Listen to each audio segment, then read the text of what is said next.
Welcome to Evan Talks Podcast, a podcast about my, your, and our mental health journeys. If you enjoy the podcast, it's available every other week, and why not follow us on Instagram and Twitter.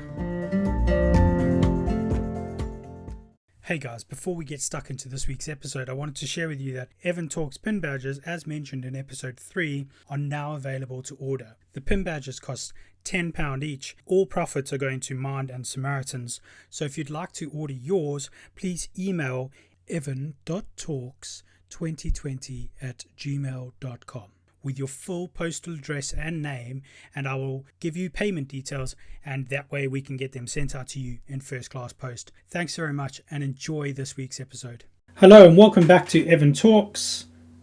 I'm Evan and I'm talking about mental health this week, and we're talking anxiety in particular. I just wanted to say a quick thank you to everyone who's listened to episode 1 of season 2, and for those of you that have reached out and let me know that you listened, how you thought, how you felt about it. That's really, it just makes it all worthwhile for me.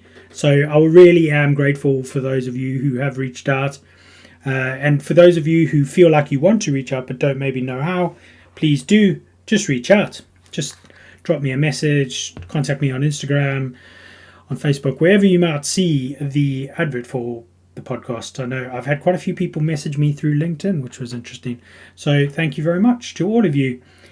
We're talking anxiety this week, and I'm looking forward to the slightly different spin on Evan Talks. Whilst you might only have conversations once every 2 episodes, you are going to potentially learn a little bit more about mental health conditions, and I'm enjoying researching them. I'm enjoying spending time on the Mind website. I'm also enjoying having a look at different websites, Mental Health Foundation, all these different places that I've been going to. So yeah, I'm looking forward to season 2. I think season 2 is probably going to be a little bit better than season 1, just in my personal opinion. So we're talking anxiety this week, and what we're going to do is talk about what it actually is, how it becomes, or when it actually becomes, a mental health problem, what the symptoms are, what the effects of anxiety are, and then what we can potentially do to help ourselves. Remembering that I am no doctor, medical professional, I'm no psychologist. I'm literally a person that is just passionate about mental health from my own journey, and I just really want to have real people conversations with you all about it. So all of the information I'm reading through today and I'm going through today is from the Mind charity website. I did have a look at other charities and other sources of information, but you know what? The Mind charity just really delivers the information in such a user-friendly way. So I've just gone with them today. And then what we're going to do next week, we're going to be joined by Dave, who's been on the show twice already before, so he's probably one of the veterans. We were talking the other day about him joining again, and he just enjoys chatting with me and recording, and so that's good. If anyone else wants to join and chat and talk to me, then feel free to contact me too. Although that being said, I've got a few people that I need to get back to about joining a future episode, so my apologies to them. So we're going to be talking next time with Dave on anxiety and how it affects him.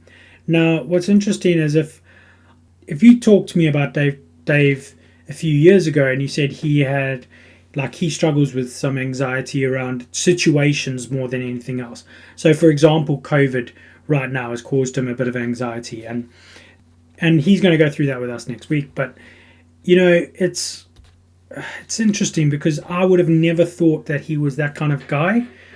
And even though knowing what I know about myself and knowing how I don't necessarily reflect my mental health, and I come across slightly different to the way that I perceive myself, I definitely wouldn't have thought that would be the case with Dave.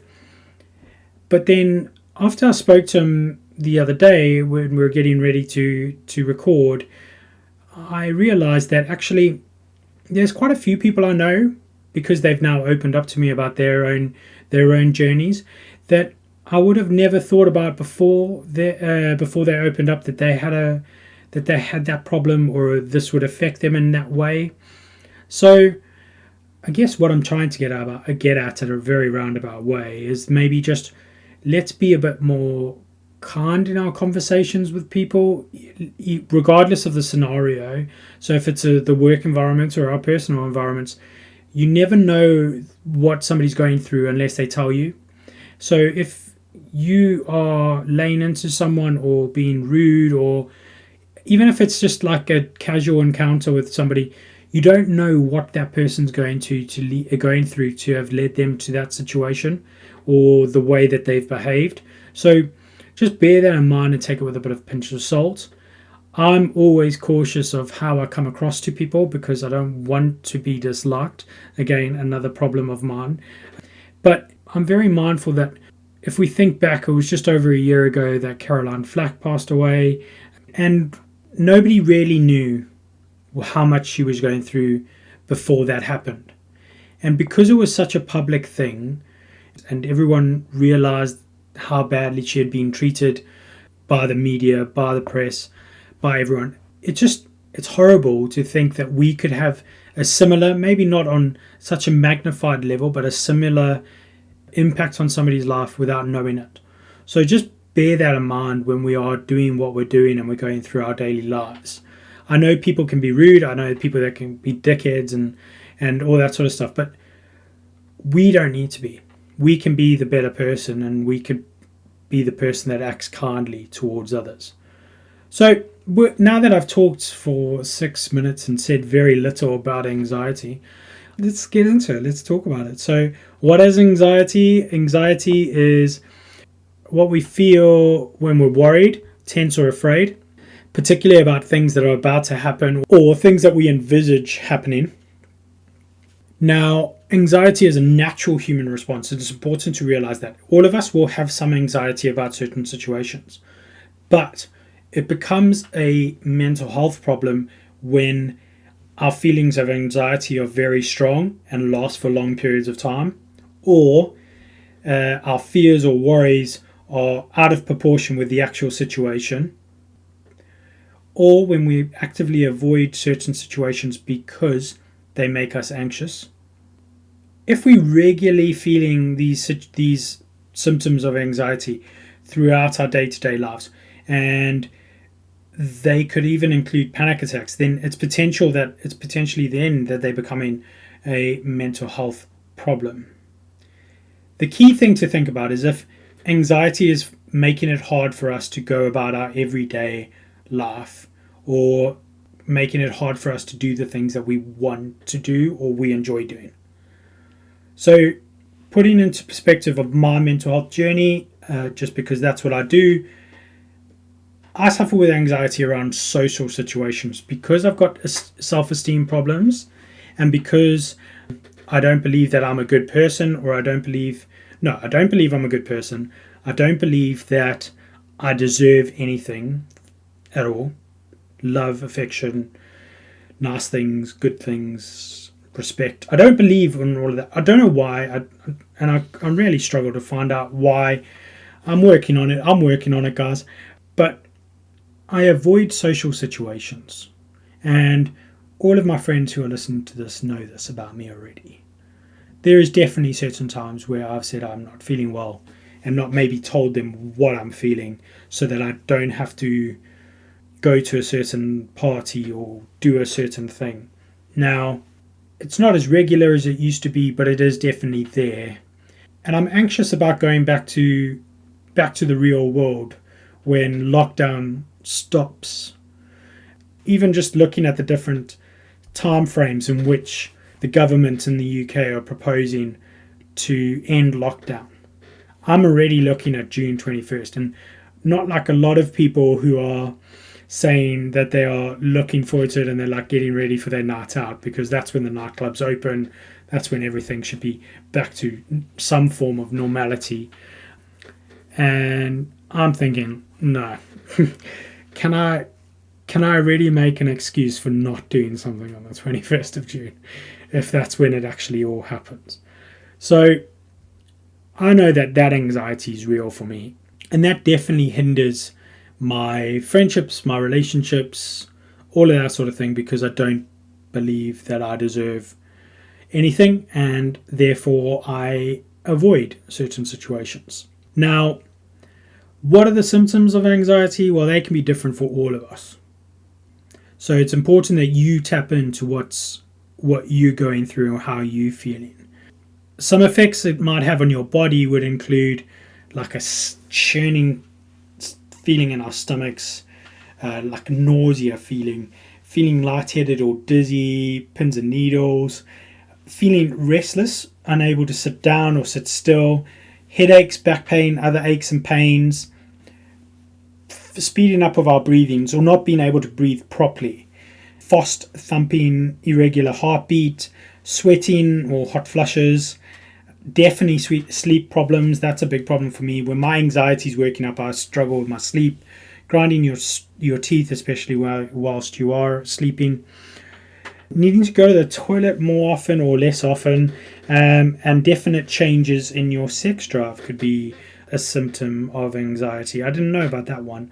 And then having panic attacks. So that's the sort of the outward facing sort of symptom of anxiety. So effects on your mind could be feeling tense, nervous, unable to relax, having a sense of dread or fearing the worst. Now, this is where that disproportionate sort of outlook comes into play, because we could potentially think that we're going to end up dying from something, and there's no real evidence to suggest that that's a likely possibility. Obviously, that's me talking outside of the realms of COVID, because I know that anxiety around COVID is causing a lot of people are getting anxiety around COVID, and there is a possibility of death, although it is not as high as we might put it in terms of our anxiety. Feeling like the world is speeding up or slowing down could be another one. Feeling like other people can see you're anxious and are looking at you, so that whole seeing people looking at you when they're not really looking at you, or that feeling that they're talking about you when they're not talking about you. Feeling like you can't stop worrying, or that bad things will happen if you do stop worrying. Worrying about anxiety itself, so actually getting anxious about the fact that you're anxious. It's a vicious circle. Wanting lots of reassurance from other people could be something, or worrying that people are angry with you or upset with you. Worrying that you're losing touch with reality, low mood and depression. Thinking a lot about bad experiences, so overplaying bad experiences that have happened in the past, that again, you're probably making bigger than they were. Yeah, just becoming disassociated and feeling disconnected with the world around you, or like the world isn't real. Worrying a lot about things that might happen in the future. You can read about loads of different sort of symptoms and how these manifest on Anxiety UK's website. It's another website I went to do a bit of research. Really good website, really good resources on there. If you haven't looked at it and if you've got a concern or a worry about anxiety, maybe go and have a look at that. Now, the bit that's interesting is what we start looking at when we start thinking about what causes anxiety, because everyone's experience of anxiety is so different. It's hard to know exactly what the causes are.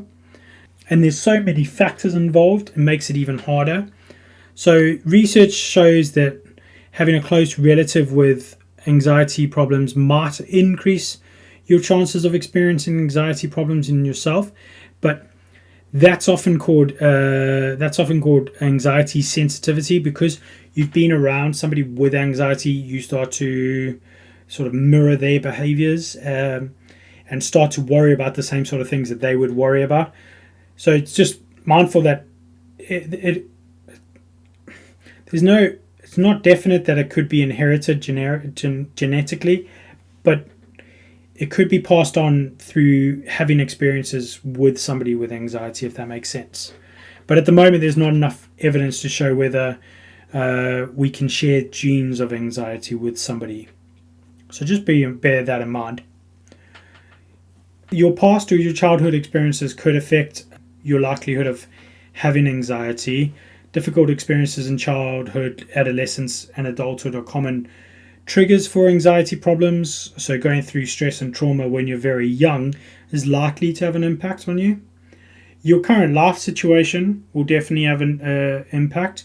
So current problems in your life can also trigger anxiety, like exhaustion or buildup of stress, loss of change of uncertainty, feeling under pressure whilst studying or in work, working long hours, being out of work, again, could cause you anxiety, money problems, housing problems, the risk of being homeless, worrying about the environment or natural disasters, sometimes called climate anxiety or eco-anxiety. I've never heard of that before, so that was an interesting one for me to think about. Losing someone close to you, bereavement, otherwise known as bereavement, feeling lonely or isolated, being bullied or harassed. Now, if we want to put another sort of life situation onto that, that's COVID. COVID is causing a lot of people anxiety. People are anxious about going out. People are anxious about having people visit them or coming into close contact with them. People are anxious about wearing face coverings because of the way it makes them feel and makes them feel claustrophobic and stuff like that. So COVID is causing a lot of anxiety, and I honestly believe whilst a lot of us may feel relieved come out of lockdown, I think there's going to be a lot of anxiety coming out of lockdown. Just because if I think about myself, for example, I'm going to be anxious about going out and seeing people that I've not seen face to face for a year. And that's because, again, my self-esteem is where it is. I'm just like, oh, they're going to think I'm ugly. I've put on so much weight because I've done all these things, and I'm feeling like people are going to judge me for what has happened in the last year, when realistically they're not. They're just going to be happy to see you and be happy to be around you. Now, when you're anxious, that perspective goes out the window, and it is ridiculous how much that's probably going to happen for a lot of us, is that we're going to get anxious about going out back into the real world. I know that from a work perspective, I'm anxious because my job's changed. So I'm going to be a bit anxious about going out there and meeting all these new people who I've only now met over Teams. And I feel that there's probably a lot of people that have gone through similar things, like they may have lost their jobs, been made redundant, now going into work, now working, but working in an environment where they've never actually face-to-face met anyone. So they're conscious about what they're going to think about them or all of that sort of stuff. I mean, as much as people are struggling in lockdown, I feel like people are also going to still struggle coming out of lockdown. I don't want to be one of those negative people that says, "Oh, it's never going to be better," because it is going to be better. We're just going to have to take into consideration what people might feel like coming out of lockdown, and bear with people if they aren't back at 100 straight away, because I don't feel like any of us could be back at 100 straight away. Let's talk treatments and let's talk positive stuff. So what sort of treatments are available? Well, obviously there's loads of self-help resources available. And this is where I'm going to encourage you to, again, if you're worried about anxiety, go and have a look at the Mind Charity website, but also go and have a look at Anxiety UK. No Panic is another one to Google. They're great. Samaritans, I always shout out Samaritans. And Anxiety Care UK is another one. So you've got Anxiety Care UK, you've got Anxiety UK, you've got No Panic, you've got Samaritans, and you've got Mind. These are all places that you can go and find some self-help resources. Talking therapies are another way in which you can get help in terms of anxiety. So talking to somebody qualified, not myself, talking to somebody qualified. So the one thing that helped me, and I'm going to touch on it a bit, is CBT, and that's probably where I got my most effective therapy from the 5 or 6 different types of therapy I've had. Talking therapy and CBT in particular is really good. Sometimes maybe I need to practice a bit more CBT and maybe go back to their sort of the workbooks and stuff that I had with them.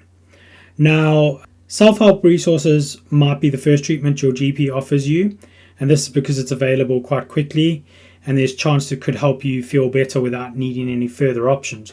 So normally self-help therapy is the first option. If self-help therapy doesn't help you, I want to encourage you to go back to your GP, go back and ask for more therapy or more help, because that's not the only option. That's not the only solution.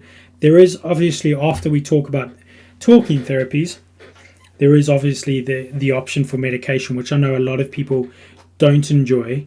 I've kind of accepted that I'm going to have some form of medication. Although I'm on considerably less medication than I used to be on, I'm going to have to be on some form of medication for the rest of my life.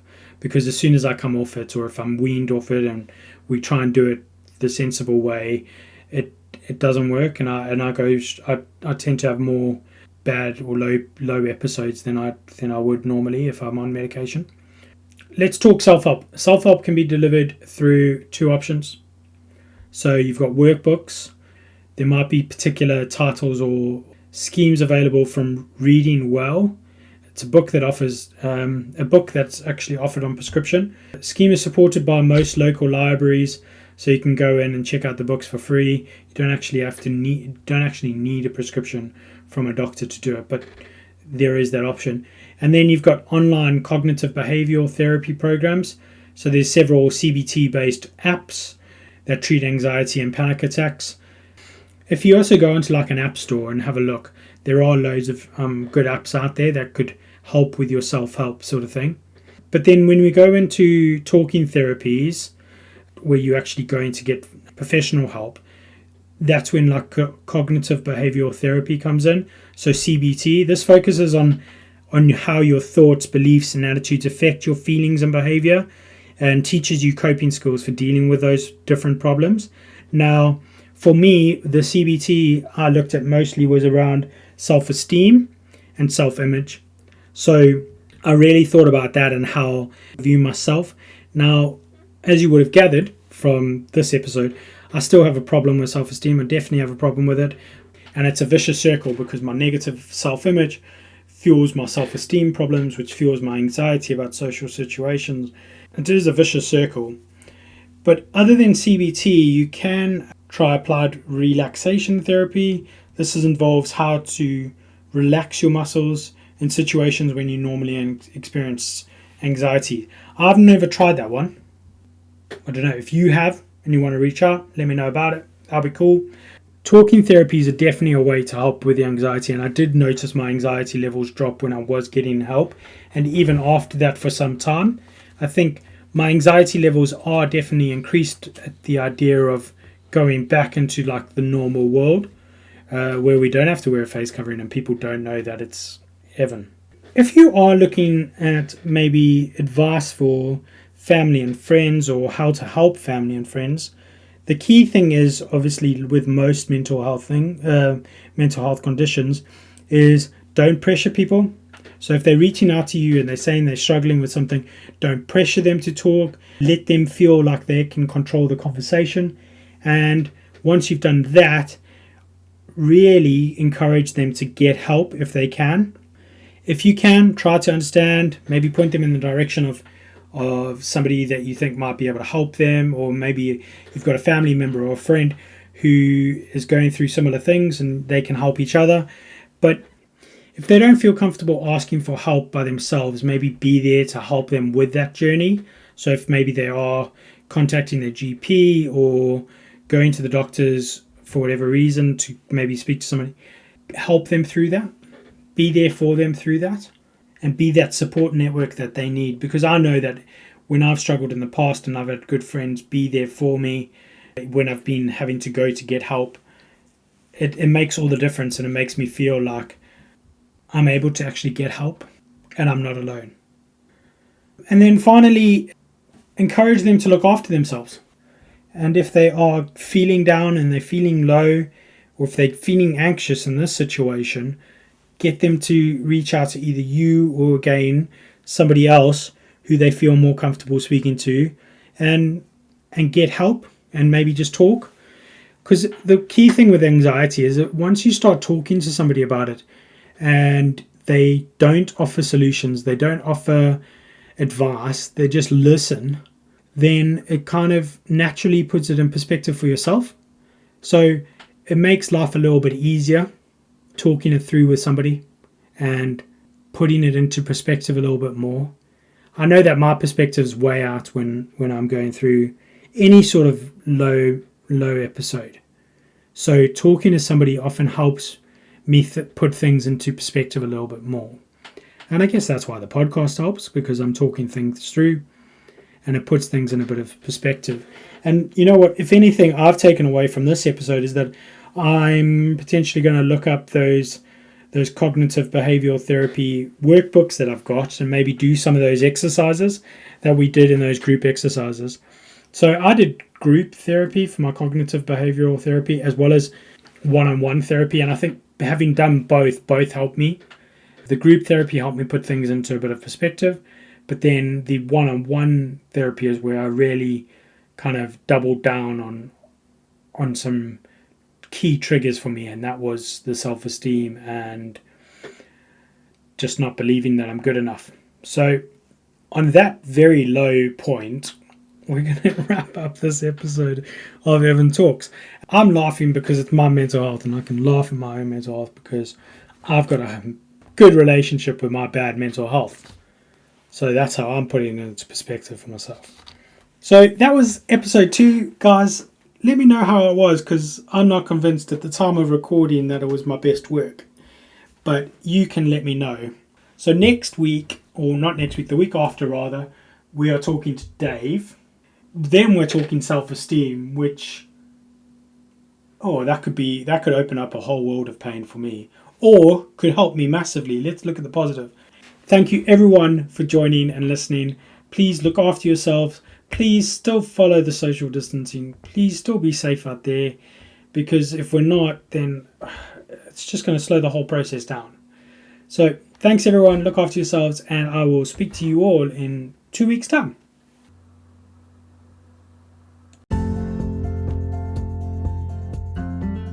Thank you for listening to Evan Talks. And if you'd like to know any other information about Evan Talks, or you would like to get involved, please check out evan-talks.com for more information.